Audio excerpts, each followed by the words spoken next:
मम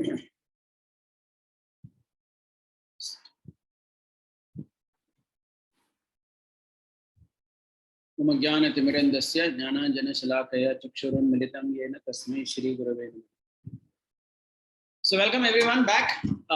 We are looking at the fourth session today. It was a series of 6 sessions that we planned, essentially centered around Karma Yoga concepts of the Bhagavad Gita. So today, our 3 sessions were duality, diversity, and last time we did on Swadharma yesterday. So today we are taking that theme ahead, taking the theme of Swadharma ahead, and we're going to talk about questions related to focus on journey/destination. So the essential theme today is Nishkaam karma. Nishkaam karma as in the Gita talks of how one should do one's work in the world without bothering too much about the result that would come, or without too much attachment to the result. That means Krishna is talking to Arjuna to focus on the work, but not on the result. Okay, so this is called Nishkama Karma Yoga. That means your focus is on the duty itself and not so much on the outcome. Obviously, somebody may say that how can this be practical, because anything we do in the world is always to obtain something.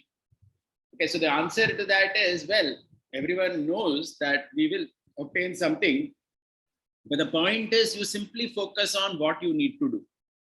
Then automatically something will happen, or it may not even happen sometime, but that is fine. Okay, so that we don't have under control. The point here is the Gita talks of the destination not in our control always. And this is most practical, as we will see today, right?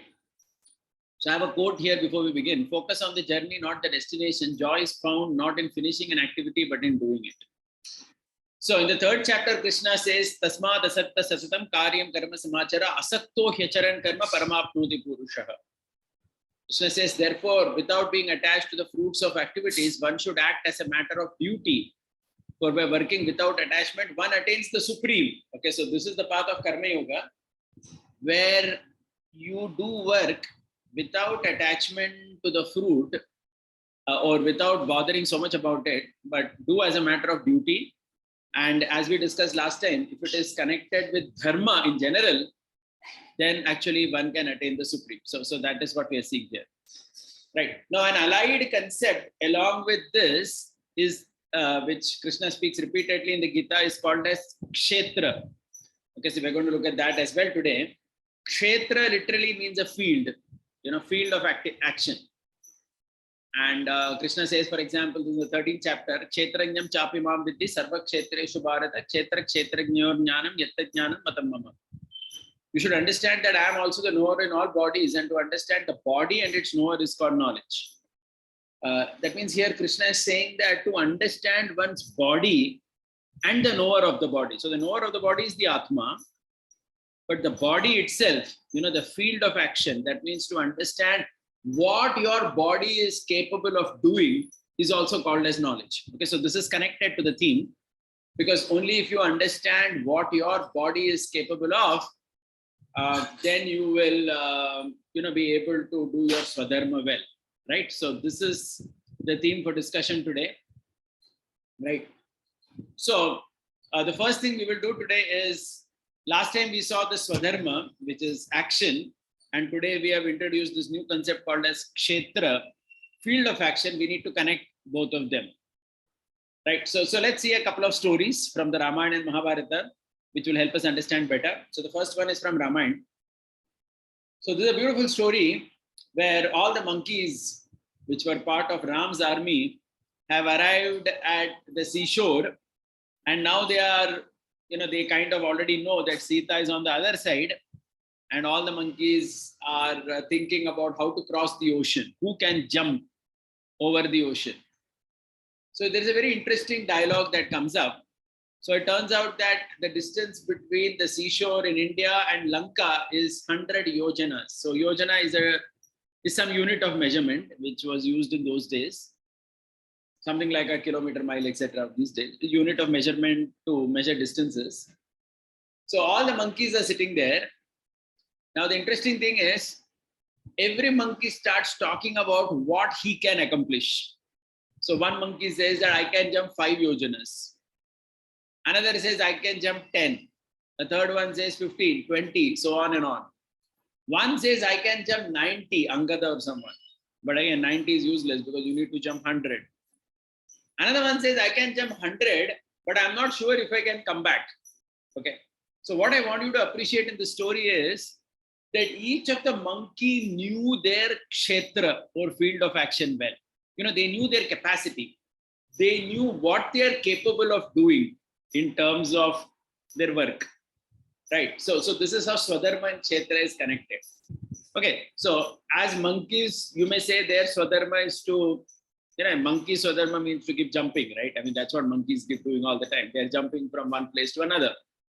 So the Swadharma of all the monkeys are same, but the Kshetra is different. That means each one is capable of, the capacity is different. Here, Kshetra is more like capacity. The capacity is different, right? Someone can jump 5, 10, 15, 20. But then it is Hanuman who, finally being inspired by his coach Jambavan, volunteers to jump the entire 100 and also come back. Okay. So the beautiful lesson we can learn from the story is, it is very essential for people to know what they are capable of. Okay, so that you don't overcommit. Can you imagine some monkey who can actually jump only 90 yojanas? If he overcommitted that I will jump 100, he's going to fall in the ocean because he's not going to be able to jump. So similarly in life, based on our Swadharma, we may want to commit some activity, but we should know our kshetra or our field of action, because that is what Krishna calls as knowledge in the Gita. So because if you know that, then you can appropriately commit to somebody what you can do. Otherwise, you may either undercommit or you may overcommit. Okay, so if you undercommit, you accomplish less, and you overcommit, then you can fall in trouble. You could be in stress, anxiety, and so on. Okay, so the lesson in this story is to know one's kshetra. Right? How do you know how much one can do? So let's explore this theme a bit further with one more story. Now this time this is from the Mahabharata. This is a story of the 18th day of war, the fight between Bhima and Duryodhana. Okay, so those of you who know the basic story of Mahabharata would know that Bhima and Duryodhana were both mace fighters, right? So they were, they were doing this Gada Yuddha, this fight with the mace. And as they were fighting, Krishna and Arjuna were talking about the match. Who will win the match? Just like whenever any match is going on, people who are spectators keep discussing, right? Who has more chance of victory? So Arjuna is obviously concerned that Bhima should win. But Krishna makes some points very nicely over there, very realistic points. Krishna says that, hey, look, Arjuna, it is true that Bhima is more stronger than Duryodhana. Okay, his kshetra is more powerful. That part is accepted. But Duryodhana is having some advantages right now. One thing is that, he has been practicing for the last 13 years, whereas Bhima was in the forest for 13 years and lacks practice. That is one problem. Second thing is, Duryodhana is more skillful than Bhima. He has learned more of mace fighting. And the third thing he says is, which has actually turned the tables, is Gandhari has blessed Duryodhana with a body of iron, literally, by her vision. So except his thighs, every part is as strong as iron. So all in all, the kshetra of Bhima is weaker and the kshetra of Duryodhana is more powerful in this game. And thus it is very difficult for Bhima to actually win. So Arjuna is asking then, how can he win? So Krishna says there is only one way, that he has to beat off the thigh of Duryodhana. But then Arjuna says that, hey, look, but in this game of mace fighting, hitting below the waist is not allowed. So how could we do that? Krishna says, well, there is no other solution here.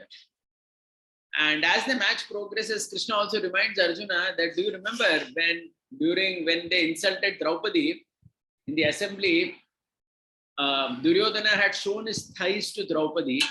It was kind of very arrogant and very indecent on his part to do so. And he had invited Draupadi to come and sit on it. And that time Bhima had taken a vow that I will break your thighs. So it is time that you remind Bhima of this vow. And it is at that time that Arjuna starts slapping his thigh, and eventually Bhima smashes Duryodhana down by hitting him on the thigh. The point here to be noted is Krishna is very well aware of the Kshetra of the fighters. So this is what it is, right? Like, just like we all know that, when you see a cricket match or something, like India goes to England recently and they played against Australia, then we discuss all this, right? Kshetra, how is the pitch? What is the strength of the batsmen, the bowlers, whether you have seam bowlers, you have spinners, how is the pitch going to function? And what is the strategy of the team to obtain victory? And sometimes we see that the strategy goes wrong, then you can actually lose the match, even if you have talented players, right? So that is why Swadharma and Kshetra are connected. You have to know your Kshetra. You must know your own body, and you must know the place where you're acting. And you must know your strengths in that context, right? Only then you can succeed, or you can exactly commit to something. Okay, so this is the first theme in this connection. This is kind of a continuation of what we did yesterday. Yeah. Now somebody may say, okay, what if I don't understand my Kshetra? Well, there is a problem. When you don't understand your Kshetra, you can actually land in trouble. So to give some examples, just like in India, we know that most students, after their 12th standard, they wish to, everybody dreams of studying in IIT, etc. And there are places like Kota in India where so many thousands of students go to study every year, right? But then, we also know that this JEE is considered, for example, one of the most competitive exams in the world, right? And in such a competitive exam, even if somebody has a Swadharma, so please try to understand, your Swadharma may be to be an engineer, or you may have a liking to it. But the point is whether you have the capacity, that tenacious ability, to sit for 12 hours every day and crack that JEE exam. So sometimes what happens is there are many children who may not have that capacity, but due to pressure, either by themselves or their family or whatever, they may take up to that challenge. There is no harm taking up to the challenge, but then what happens is when you're too attached to the result and it doesn't happen, so many students end up committing suicide. You know this, right? So this is all happening because you have not understood your Kshetra. Maybe this whole thing of quota and JEE was not meant for a person like that who couldn't actually do it. So it would have been better to be more honest with yourself, understand what you're capable of, and take up an exam which is more suitable to your nature, rather than unnecessarily trying for something which is so difficult, especially when you don't have the ability so much, and then falling in trouble. So this is a major problem, right? Of not understanding the capacity of your Kshetra. Also, we see another example like farmers we see in India. So Kshetra also means field. So it is also important to know, just like I gave the example of a cricket match. Somebody is playing cricket, you need to know the pitch, the conditions, right, on the pitch, before you decide your strategy, whether you'll have more fast bowlers in your team or whether you'll have spinners in your team. So similarly, a farmer needs to know his own Kshetra, his farm, the monsoon, the rain patterns, how much water is there, etc. But sometimes what happens is the farmer thinks from a too much a capitalist perspective. He thinks from the market that, okay, let me grow these crops, sugarcane or something. And then again, that does not happen because that place was never meant for it. Just like Maharashtra, if you know, nowadays we have so many cash crops that people grow in Maharashtra. But actually, traditionally, if you know some geography about Maharashtra, this was a place where people mainly had jawar or something like that, which didn't require so much of water. Not these water guzzling crops, which are all cash crops, which are grown considering the market. And as a result, many times a farmer makes a mistake of having a particular crop when it doesn't really function, and then it again ends up in suicide. Right. So these are all examples of what happens when you don't understand capacity of Kshetra. So please understand, Kshetra works in everything. Like I was quite amused to understand that in India, there are so many breeds of cows, right? Like there is a Gir cow, which is more in Gujarat. right? Maharashtra has Khillar. If you go north, there are certain other cows, Sehwal, etc. In south, so in every state in India, it has its own regional desi cows. Now, there was some study conducted where they saw that if you took one breed to a completely different kshetra or a place, like for example, if you took Gir cow, which is meant to be in Gujarat, hot climate, to some mountainous region in the Himalayas, then it seems it doesn't give much milk because it just cannot, that kshetra doesn't suit it. Or if you take a mountainous cow and bring it to the hot area, again, it doesn't work. Sometimes it loses its life. So all this happens because of not understanding kshetra. Okay, so such an important theme this is, to understand the capacity of kshetra and working like that. Okay, so at this point, somebody may say, okay, it seems as if, so can we do something about kshetra? Okay, so the answer is yes. One can organically grow the kshetra, especially one can slowly grow it. Like, for example, if you go back to the example of the monkeys of Ramayana, the monkey that was jumping 5 yojanas, slowly by practice over a period of time, by exercise and so on, it may be able to increase its capacity.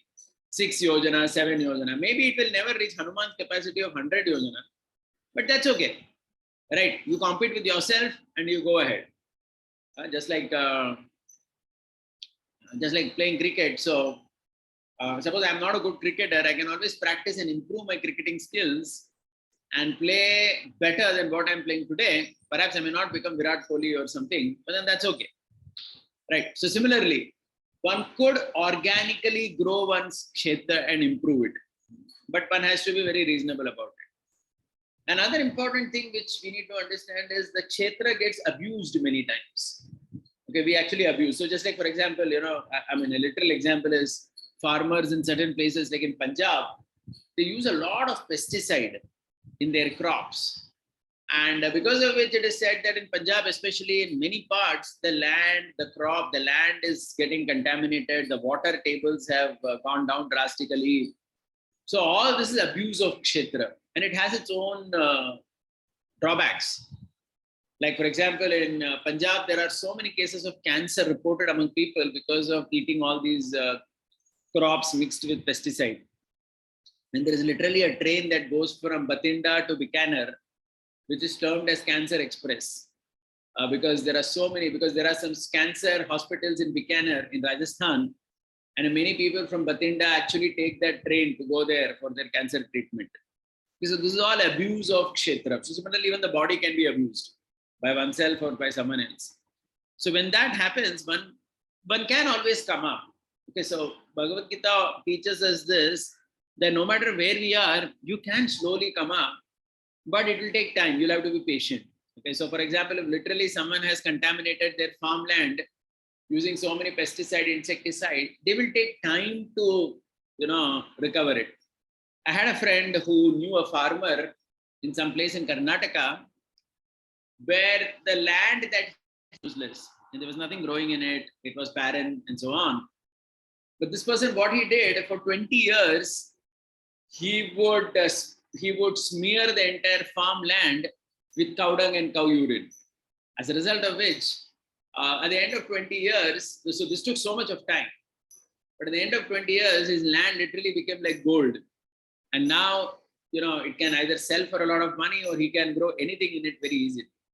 So the kshetra can be improved, but it will take time and one will have to be patient with it. It can happen organically. So these are some lessons that nature teaches us. And this is something that we need to keep in mind in connection with Swadharma, right? The kshetra.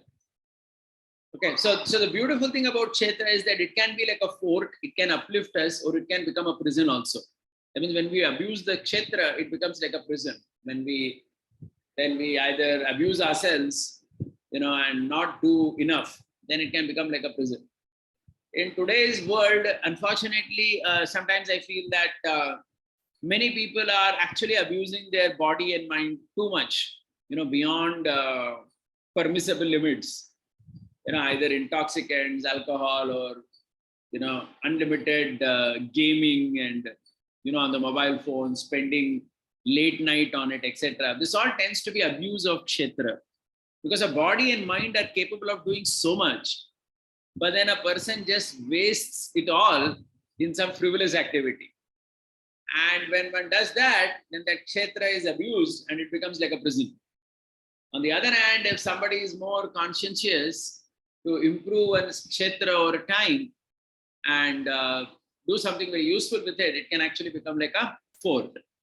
Okay, so this is the first lesson that we have from the Gita for today, which is connected with kshetra, where the theme we understand is that I need to know my own capability, how much I'm capable of achieving, and organically grow it rather than abuse it and land in trouble. Then my swadharma will get enabled, right? Because there's a connection between kshetra and swadharma, right? Because the kshetra is the body, the place of action, and swadharma is the action itself. So when your place of action is good or well cultivated, well developed, only then you can actually do your swadharma well. Okay, so this is the connection between kshetra and swadharma, which we have already discussed. And interestingly, the Gita starts literally with the verse, dharma kshetre kurukshetre, right? So we need dharma and we need kshetra also. Now coming to the second part of our today's discussion, Nishkaam karma yoga. Okay, so now till now we have understood that we need to do our swadharma, we need to identify our an action that is most suitable to my body and mind, and also I need to know the limitations, the capacity of my body and mind itself, the kshetra. But even then, when I'm doing my action, rather than focus and be too obsessed with the destination, one should focus on the journey. Okay, so this is called as Nishkama Karma Yoga in Bhagavad Gita. This is repeated so many places. One such place is this in the second chapter, where Krishna is saying, Sukha Dukha Same Kritva Labha Labha Jaya Jayo Tato Yuddhaya Yujjasva Naivam Papa Mavapsasi. Krishna says, do thou fight for the sake of fighting without considering happiness or distress, loss or gain, victory or defeat. And by doing so, you shall never incur sin. Okay, so what you note in this verse is Krishna is encouraging Arjuna to focus on the journey. Okay, Arjuna's journey is the fighting. And Krishna is saying, you fight for the sake of fighting. Yuddhaya yujjasva. Without considering all the sukha, dukkha, labha, alabha, jaya, ajaya. Okay, because when you go to the battle to fight, anything can happen. There is no guarantee that you will win. Right? We all know this. That in so many battles, even today when our Indian army, when they go to fight, there's no guarantee that even a soldier, the way his life is, he has no guarantee that he'll come back that night. Okay, so the destination is not clear, but it is the journey. They have to just focus on fighting efficiently. And then whatever happens, happens. So this is actually most practical, right? Even in life, it is like that. Because like you see, even today, most of you are engineering students. So we're seeing in today's market also that, we see in today's job market, which is not doing so well. So I know so many good students who are losing their jobs, or either they're not getting good jobs. This is happening because of whatever, so many reasons world over. But still, one has to focus on the journey. That means improving yourself. Okay, so suppose even if you have not got a job to your satisfaction, or if there is some delay, it is better, instead of being too much bogged down by the fact that the destination is not arriving soon, focus on the journey. Let's focus on self-improvement. Let's do something. Let's study something more. Right. So this is important. You have to focus on the journey. Destination will come, not come. Okay, so journey mindset refers to enjoying the journey and celebrating progress along the way. A destination mindset refers to the notion that you will be happy once you reach a destination. Okay, and multiple intellectuals all over the world confirm what Krishna says in the Bhagavad Gita, that you focus on journey and don't get so bogged down by destination. Okay, so I have here the photograph of Kane Williamson, who is the skipper of the New Zealand, who, at least, the way you see him on the pitch, doesn't get so affected by whatever happens. Okay, so New Zealand has had many heartbreaking losses, in so many World Cups, etc. But still, if you see this gentleman, he's not overly affected by what has happened. He has understood that these things do happen in a game. And he has maintained his composure, which is something which many cricketers have actually appreciated. And this kind of mindset is needed in life for all of us. And that's exactly what Krishna is saying in the Bhagavad Gita. So this is to be noted along with doing our Swadharma. Okay, so when we are doing our Swadharma, we should not get too attached to the fact that I need to get the destination the way I imagine. No, it doesn't happen like that. That's not life. Right. So let's explore this topic a little more. So as I said, success is a journey, not a destination. Okay. So please try to understand that sometimes when you begin the journey, even you cannot imagine the destination. The destination can sometimes be much superior than what you imagined. To give an example from history, we all know that in Maharashtra, all these, during the time of Shivaji Maharaj, I think it was the age of 12 or 13, when Shivaji Maharaj and some of his friends, he was not Maharaj at that time, but as a young boy, he and his Maratha friends came to this Raireshwar temple and took the oath of Swaraj. Correct? We know the story. The point is, that time their journey started. And if you look at the picture on the right, that is 1758, when the Maratha Empire had reached the zenith, right? They had even conquered a place called Attock, which is, which is northwest of Pakistan, almost near touching Afghanistan, right? The Maratha Empire had spread in 200 years from zero, from the time they took this vow in the Raireshwar temple, to such a huge empire spanning almost the entire Indian subcontinent. Right. So my point is, even the Marathas at that time would have not imagined that this is what we are going to achieve. This is going to be our destination. So I'm making this point to tell that if you focus on the journey of life, then sometimes the destination can even exceed your expectations. Okay, it can even exceed your expectations. You may not even believe it. And there are so many examples of this. If you see many successful people in the world, there's so many people, like I've put on the right side, from Einstein and so many of these scientists, politicians, and all of them who failed time to time during their journey, but that didn't demotivate them. And ultimately the destination was much bigger than what they imagined. Okay, so actually one can even never, I've put the point on the slide, one can never talk of your journey as if it was a planned event. It is cheating, since it never happens that way. Just to give you an example, sometimes, these tuition classes, what they do is, some of their student becomes topper in IIT JEE or something, and they invite the topper and, have an interview. And sometimes that fellow also starts talking how he planned to be a topper and so on. Actually, it doesn't happen in life like that. Nobody can plan to be a topper. You can plan to study nicely. You can plan to do your best. But you can't plan a specific position that I will become topper in a particular exam. No, you cannot. I would never agree with it, because that's a destination which you cannot say for sure that it would happen like that. It can exceed your expectations, it may not. But still, life has to go on. We have to focus on the journey. In fact, I also wish to say that sometimes the journey is the actual fun. Okay, so just like imagine you're climbing a fort, as you see the picture down. The fun is in the climbing. Okay, so once you have reached on top, okay, for some time you feel, I did it. But then after that, you just have to think about how you're going to come down. Okay, but the real experience is the going up, right? When you go up, there is experience. So journey is the experience. And destination is a culmination, which happens in its own way. Right? So this is what Gita is talking. It's so practical, Nishkaam Karma Yoga. You focus on the action, not on the result. Right? You focus on doing your things well. And that's exactly what the Pandavas did. Right? Arjuna, throughout his life, he was always trying to improve his skill, obtaining more and more weapons, obtaining the skill. Arjuna, one name of Arjuna is called Gudakesh. It's called Gudakesh because at night he wouldn't sleep most often. During his college days, he would actually study, he would practice archery. So that's Arjuna, someone who's practicing archery at midnight in order to become a better archer. So that's the journey that he walked. And the destination happened, they became kings or whatever. But it was never planned like that. Even relationships is like that.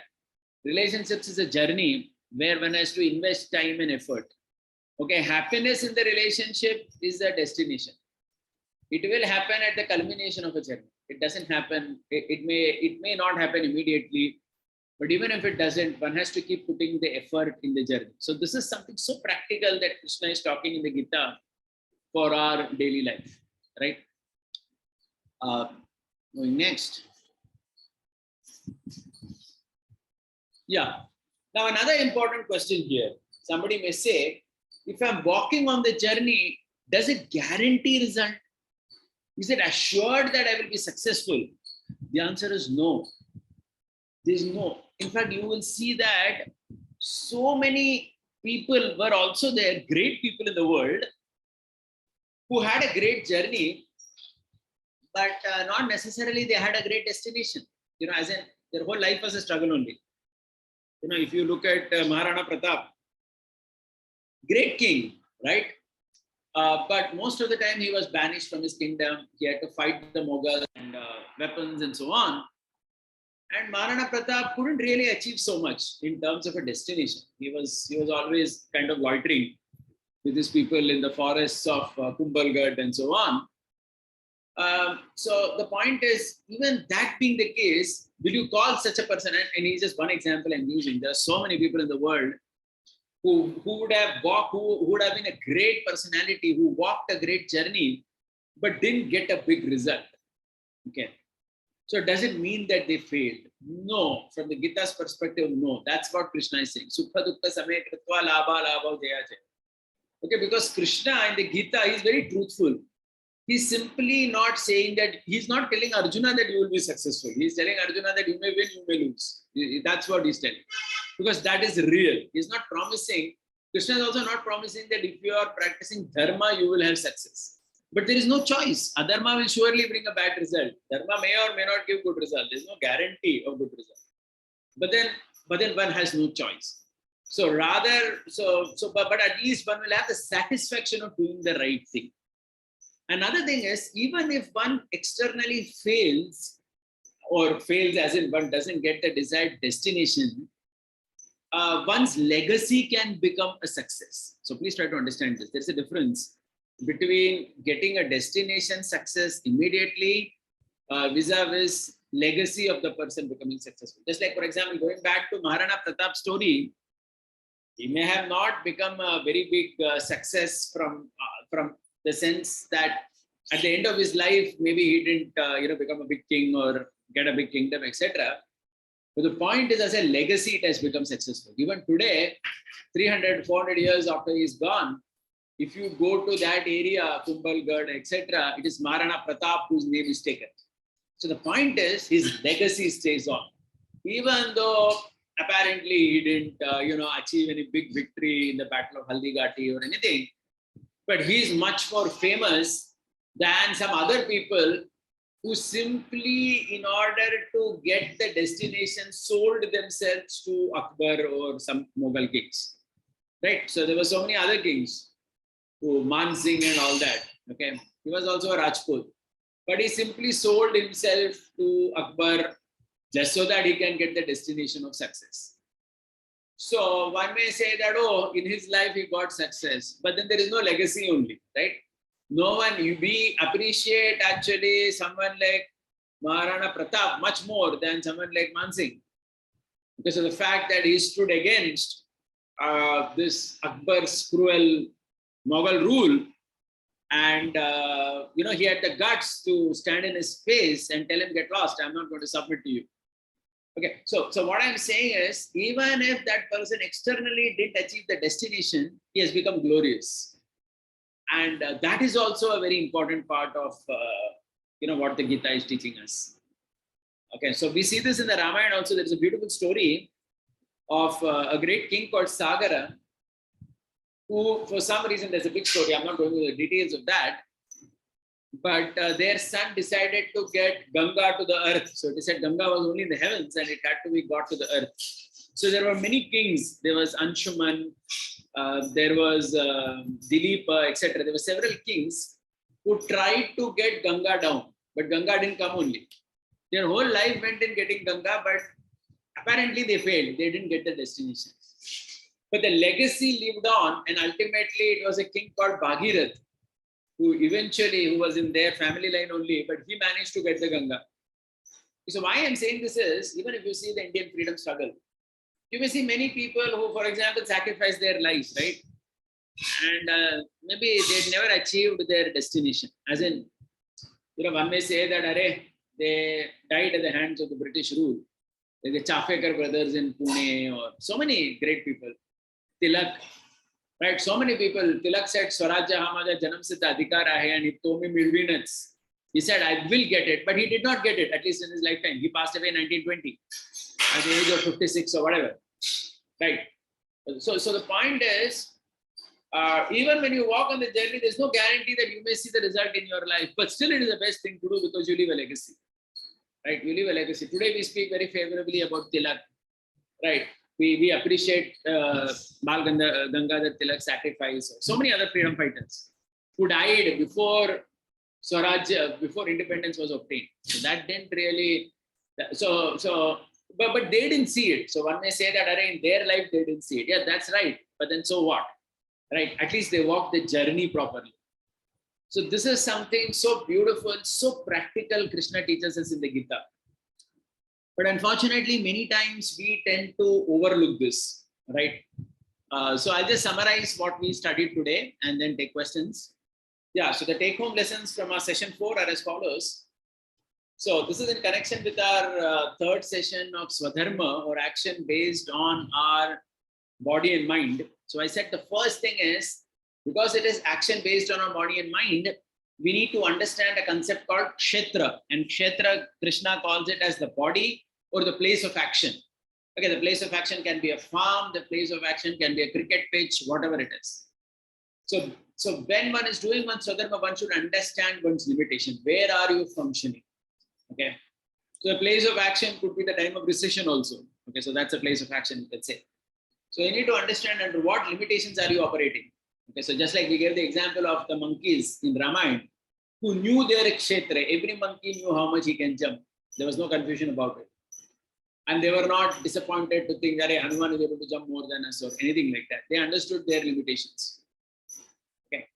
On the other hand, we also saw in the Mahabharata the fight between Duryodhana and Bhim, where Krishna very nicely tells Arjuna the Kshetra of Duryodhana and the Kshetra of Bhim. Such a beautiful conversation. It becomes very crystal clear whose Kshetra is having which strength and weakness. SWOT analysis, as they say. You need to know that. Once you know that, you need to also have action based on your Kshetra. Okay, so I gave examples like students who sometimes take on a particular type of exam which they may not be able to compete in. So it's okay to try it. I wouldn't say it's bad to try, but the problem is you get very attached to the fact that you want to succeed. That is a severe problem. And when you don't succeed, then someone commits suicide and this thing. So we see that so often. And we see the same thing with farmers as well, where they don't understand what their kshetra is capable of producing and they go for a cash crop and they land in trouble, etc. Okay. Then we also saw that organically you can improve your kshetra. I told you how your body, mind can be improved with time. Your farm can be improved with time and so on. You could do that, but it's a time-taking organic process. Okay. It's not something that can happen overnight. And especially if abuses happen to the kshetra, one has to be more patient with that. So this was one topic that we saw, the place of action for Swadharma. The other concept which we saw from the Bhagavad Gita was Nishkaam Karma Yoga, a brilliant concept, where Krishna teaches us to focus and walk the journey of life, enjoy the journey, rather than being bogged down by what I will get at the end. Okay, so I said whether it's a relationship, climbing a fort, whatever, let's enjoy that journey, or even marriage. It's a journey that you need to enjoy, and some destination will come. And I also said that we cannot even imagine the destination, right? Sometimes. So I gave the example of the Marathas who took the vow at the age of 12 for Swarajya, led by Shivaji Maharaj. But in 200 years, what the Marathas achieved, even they wouldn't have imagined at that time, hypothetically, because it was beyond their dreams. So sometimes your destination can actually be even better than what you may imagine. That's why that's all the more reason to simply focus on the journey. And then we also discussed how at times there could even be failure, right? There can even be failure, like Rana Pratap failed, or so many of our freedom fighters. They gave up their life much before India obtained independence. But none of it matters because they walked the journey correctly. They left a legacy. On the other hand, people like Man Singh or people who sold their souls to somebody just to get a destination which was favorable to them are actually not that appreciated. Right. So the point is, even failure to achieve a destination is not a problem.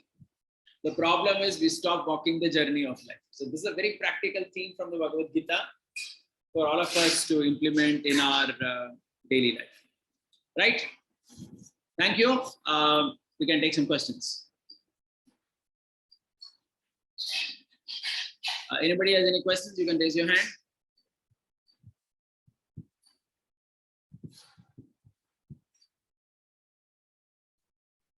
Yeah, go ahead, Sampada.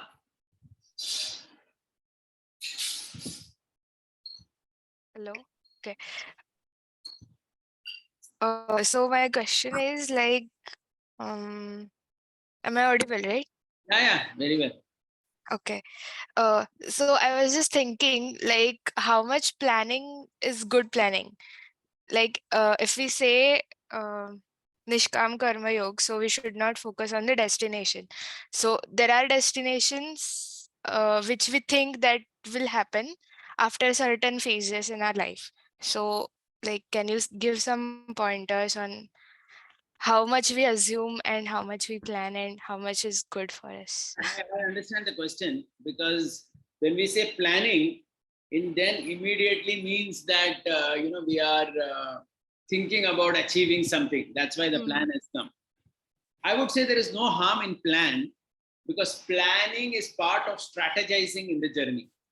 Okay, so the Marathas, when they started off their Swarajya, obviously they had plans, right? They had plans to capture one fort after the other. They went slowly with their plans. One by one, they did everything.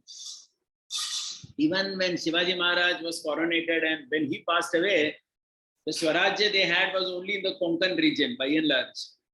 It was much later Tarabai and then later the Peshwas when it started expanding. Okay, so my point is, planning and strategizing is not a problem.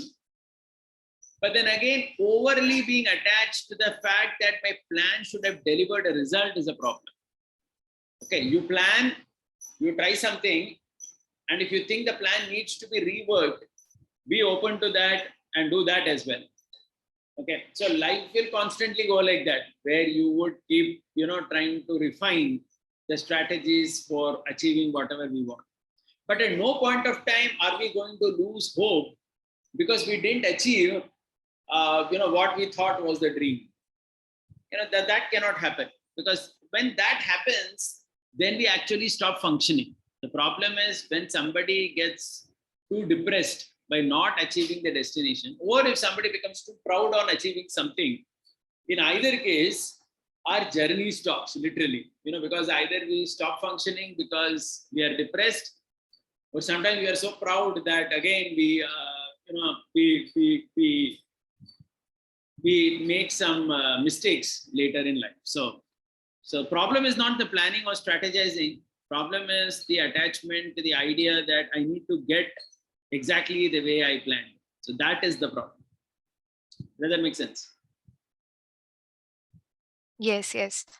And also, like, on the other side of this, so there is a personality like we call happy-go-lucky. So in that case, like, people generally say that XYZ person is happy-go-lucky. So whatever has happened, they are lucky and they are happy with it. So it is like, does it have a negative side? Like, they should have some things in mind, or I how do you describe? wouldn't mind the happy-go-lucky person if he did his job well. Okay.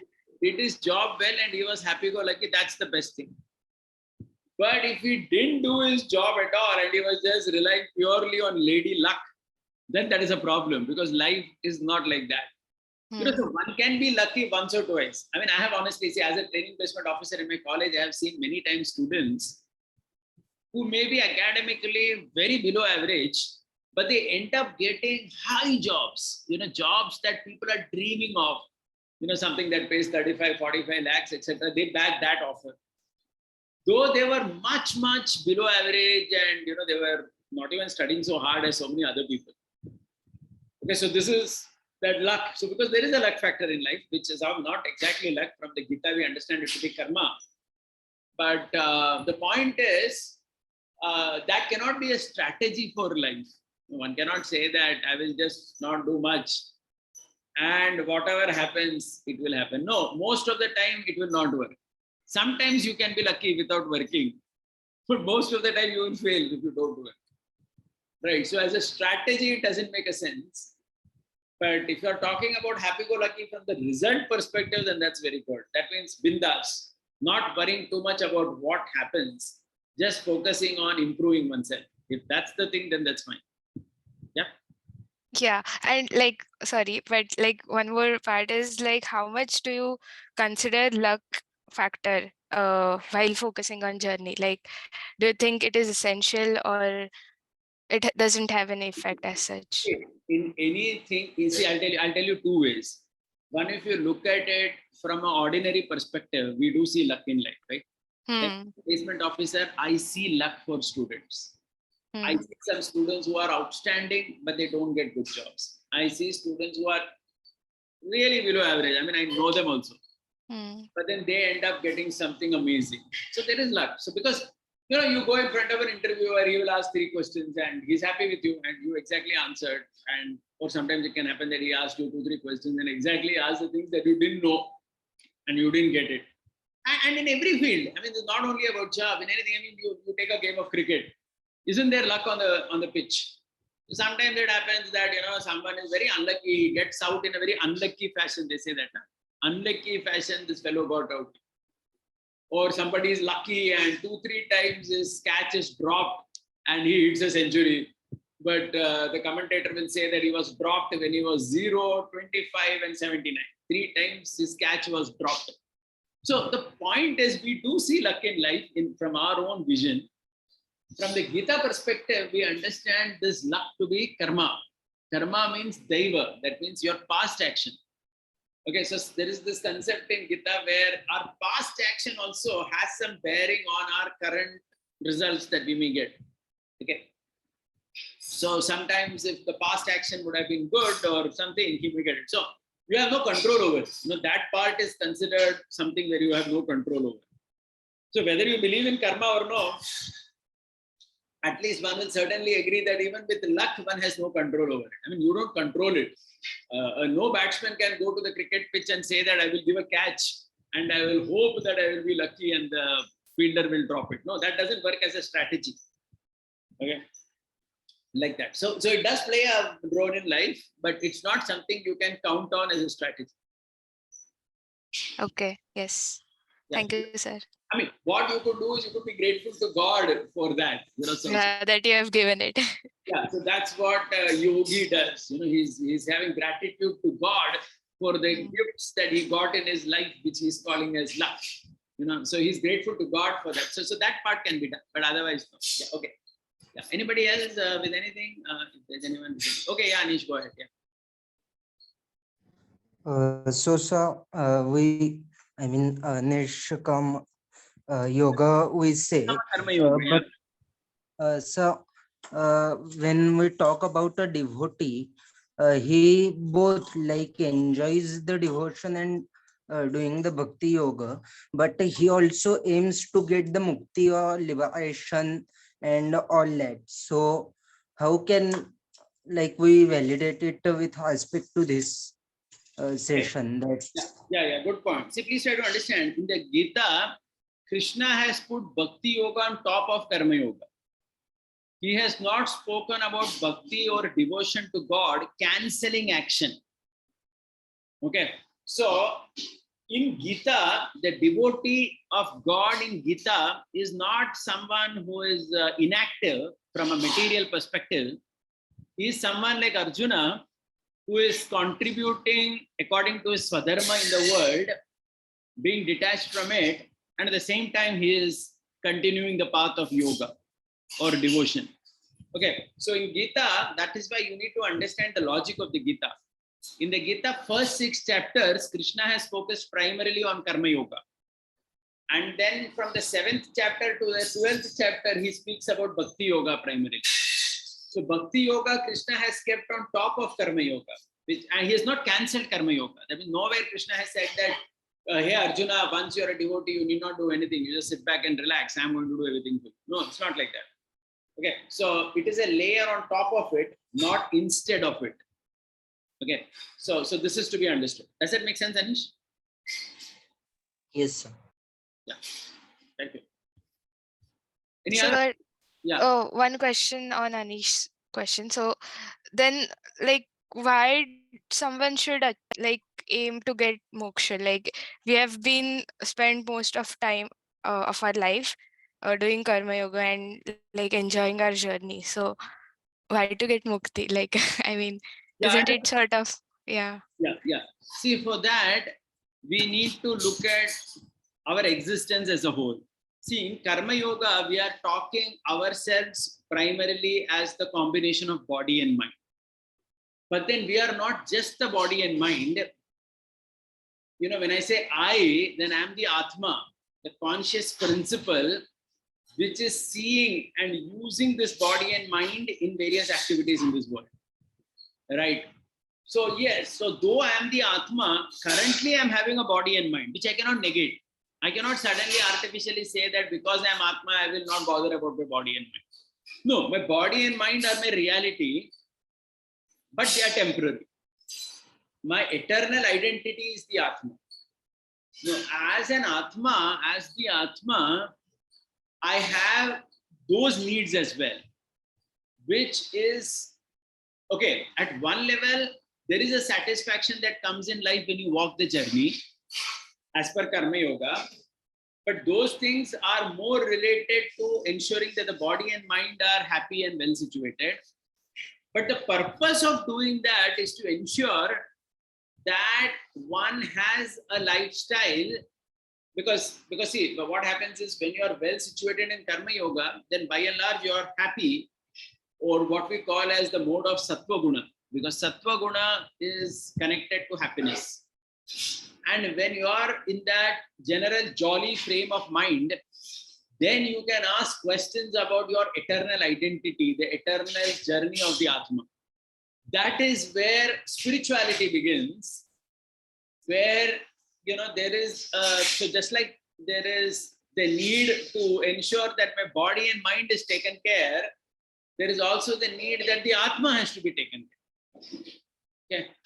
So there this whole journey of bhakti begins, or spirituality in general begins. Okay. Because you experience love at that level. So that is how it is. Does that make sense?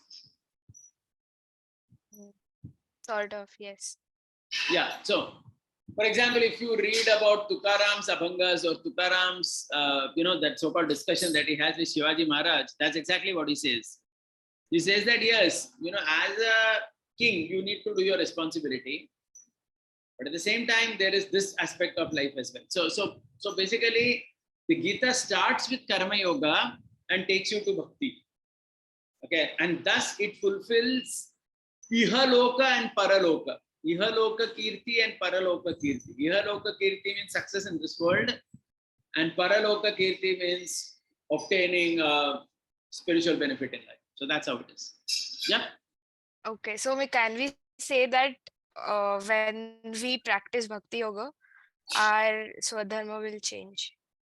No, Because your Swadharma doesn't change. Like Arjuna practices Bhakti Yoga, he will still be Kshatriya only. Okay, someone else is a businessman.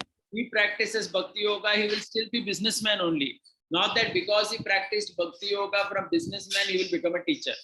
So Swadharma is related to body and mind. That doesn't change till death. So that doesn't change.